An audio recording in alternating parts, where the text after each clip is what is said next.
Kronologi pesawat Trigana Air angkut rombongan istri PJ Gubernur Papua di Yapen, tergelincir saat take off.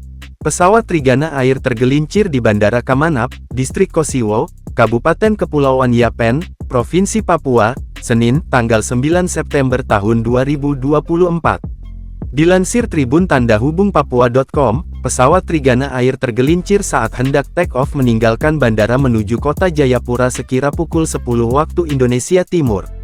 Berdasarkan informasi, saat kejadian pesawat mengangkut 42 penumpang, 41 dewasa dan 1 bayi, dan 6 kru pesawat.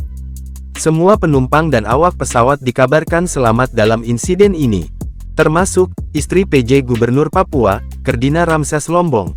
Sebagian penumpang kemudian dilarikan ke RSUD Serui untuk mendapat perawatan medis karena mengalami cedera.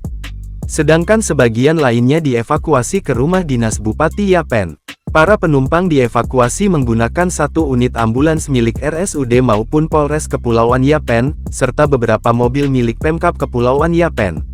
Akibat insiden ini, badan pesawat berada sekira 20 meter di sisi luar kiri landasan pacu. Pesawat Trigana Air pun mengalami kerusakan yang cukup parah akibat kejadian ini. Direktorat Jenderal Perhubungan Udara Kementerian Perhubungan Kemenhub M. Kristi Endah Murni, memastikan seluruh penumpang Trigana Air selamat dalam insiden ini.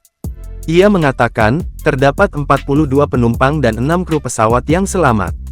Kristi memastikan, para penumpang yang mengalami luka-luka telah dievakuasi ke RSUD setempat. Info awal seluruh penumpang dan kru on board dalam keadaan selamat. Beberapa mengalami luka-luka dan saat ini sedang dilakukan evakuasi untuk dibawa ke RSUD Serui, ujar Kristi, Senin.